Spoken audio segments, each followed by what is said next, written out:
Okay, I want to talk about this for a little bit. Next Thursday at 2 p.m. This is UTC, which is UK time. The Pokemon Presents, because it's going to be Pokemon Day. This is 29 years of Pokemon. Next year's going to be 30 years of Pokemon. And this year's 30 years of me. So last year is when they announced ZA. And they've not talked about ZA since. And ZA definitely had 2025 written on the end of its trailer. So the big announcement coming out of this will definitely be ZA news. I want to talk about what other things we're going to see. I want to talk about ZA a little bit too. Okay, there's going to be a bunch of the mobile shit they're going to talk about, right? They'll probably talk about like things coming up with the Pocket game, TCG Pocket, Pokemon Go events. What's the cafe game that nobody plays, but they always talk about for like 2 minutes? Do we think there's actually gonna be anything good in there? Like, obviously, if they don't talk about ZA, it's stupid. They're definitely gonna talk about ZA. But like, do we think that that's gonna be like the only big ticket item? Do you reckon there's gonna be another like kind of hitter? I expect that this game is also going to be on Switch too, and that's why they've not already been talking about it, because they want to show gameplay from the Switch too. Well, actually, will Nintendo let Pokemon be the first game to showcase Switch 2 gameplay? Well, I guess they showed off that Mario Kart trailer, but like, I mean, like in a dedicated sense. If Nintendo isn't stupid, which they very well could be, it is Nintendo. But I assume if you buy it on Switch 1 and the games are cross-compatible, they mentioned that if you do play them on Switch 2, they have a performance increase or not. Like if I play Scarlet and Violet on a Switch 2, I'm chugging gonna disappear, or is it gonna run the same? That's the real question. Also, I have no idea why Nintendo still haven't fucking done this. If they released Gen 3, just re-release Gen 3, just as they are, Gen 3 Pokemon games like Ruby, Sapphire, Emerald, Fire Red, Leaf Green, as like virtual console titles, or don't even put them on the fucking Switch Online, the Switch Online GBA thing. Don't put them on there. If they just put them on the eShop as just like downloadable titles, just the original games, and then have them like compatible with Pokemon Home and stuff, do you know how much fucking money they would make? It's literally negative work they have to do, because it is literally just put the ROMs in the fucking emulator that you already have and ship it off, bro. Do you know how many people will eat that shit? Do you know how much free money that shit is? The only thing they would maybe have to like do is figure out a different way to trigger the events from the games, or like make Mirage Island a little bit more consistent, or like have a quest for it or something, stuff like that. They would make so much fucking money if they just threw those back at people. Like if you ask 10,000 Pokemon fans what their favorite generation is, I think the majority would say Gen 3. I don't think it would be a vast majority, but I think the majority would say Gen 3, and then the second will be Gen 4. And then there'll be people who have only played Gen 1. And then there'll be the real people who say Gen 5. But then there'll be the people who love Mega Revolutions too much. I think the majority would say 3rd gen. I've been enjoying playing Sea Glass, and the only reason why I'm enjoying playing Sea Glass is because it has physical special split. Like Gen 3 is really hard for me to play because it doesn't have physical special split. It's like that's the biggest thing that stops me from playing it. And that's just like a me problem. I've been playing Pokemon Sea Glass, which is like a mod of Emerald, which like makes it into Gen 2 graphics, but it's also got like updated battle mechanics. So it's got the physical special split, it's added the fairy type, added moves up to Gen 7 with land sets from Gen 7. It's like it's a little bit harder as well. It's not like hard, but you do have to like, you can't just spam A.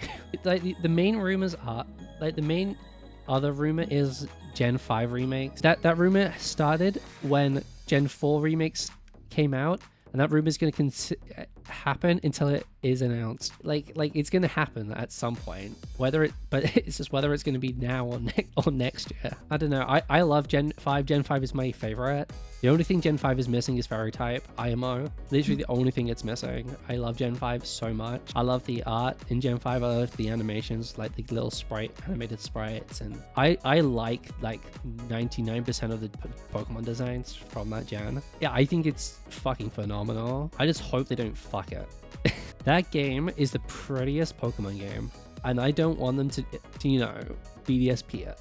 Even if it's a new art direction they do for it, because obviously the big thing people want, and I would like, is like a the 2.5D Octopath Traveler kind of style. I don't know like the exact style, but Octopath was like the game that kind of brought it forward, right? Looks so cool with really cool lighting and stuff, especially because Gen 5 was like the time when they added seasons to the game, so there'd be really cool opportunities to showcase like different sets of lighting depending on season and stuff. And they could run on the Switch pretty easily because Octopath came out on Switch. But even if they don't do that, if they go for a new 3D way of doing it, just have it be cool and like a cool different art style that is, even if you want to change up how the art style is, to have it be a pretty one and a pretty and unique art style. But the problem is, if they do it 3D, they wouldn't make brand new 3D models just for the game. Mostly reusing the 3D models since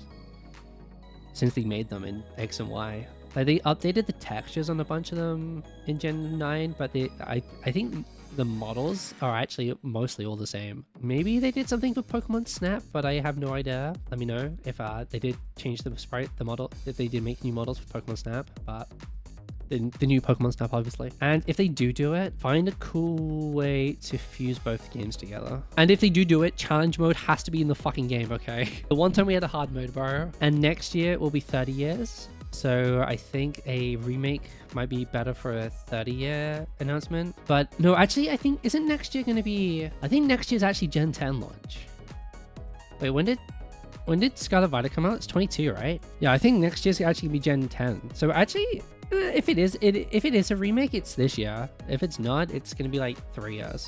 So it could actually be it could be a remake. It could be Black White remix this year. The main thing's just gonna be ZA, and the big thing people are hoping is that Mega Evolution's in it. There's like no confirmation that Mega Evolution's gonna be in it. The only real thing people have going to say that Mega Evo is gonna be in it is that it's Gen 6, where Mega Evo started. If it's a non, and the fact that it's a non-mainline game, so they don't have to worry about the competitive viability. If the Mega Evolution mechanic is like not of it, can't be removed from the game, I assume they're going to bypass Mega Stones in some way, so that way it's just like a button you can press as part of the battle to Mega Evolve. Like, I don't know, it's the energy in Kalos or something that's is natural energy in the atmosphere or something that allows for Mega Evo, and that way it's like tied to the battle mechanics of the game, and that way if you trade the Pokemon out from the game, it can't Mega Evo, because like the Mega Evo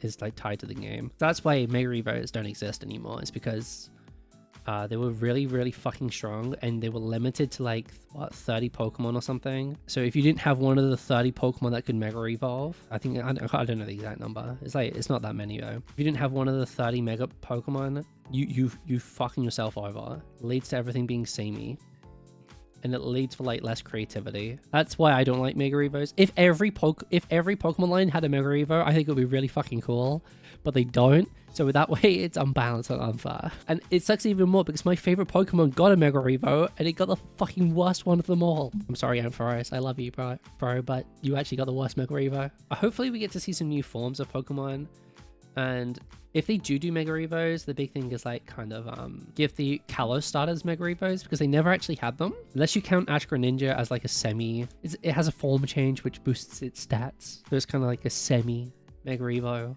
If there are Mega Evos though, I think we find out next week. This might be a launch title for Switch 2. I wouldn't put it past them.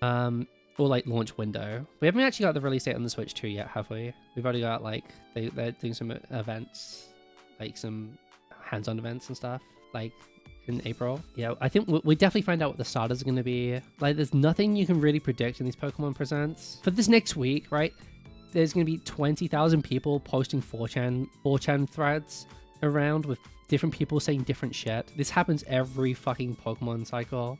One person will be right, but there'll be like 50 different posts from 4chan that all have like different theories, but all claim to be real likes. Everything you see for this next week, unless it's a fucking screenshot of the fucking trailer. No, actually, don't even trust if it's a screenshot.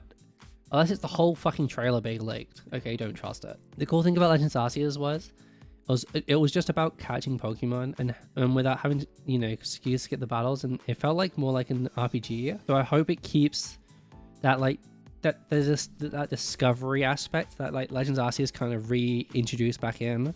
I don't even care if this game's set in the future, the past, or if it's basically the same fucking plot but with Zygarde at the end this time. As long as it's got that really cool sense of discovery again, and there's some cool new like past version mons or stuff like that, you know, some different variants of mons. They don't have to be new, but like maybe a couple of them get new evos, like kind of like Scyther did. And Ursaluna as well was from there. Weird. So hopefully we get a couple of those sprayed in too.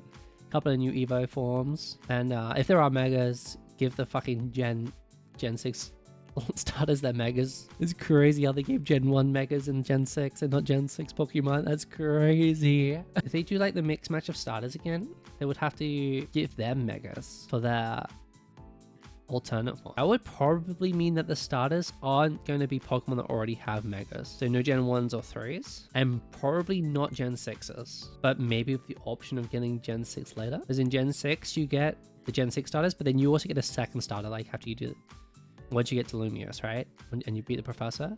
So maybe they give you the randomized starters, but then they give you a 6th gen starter later on. Like after a little bit.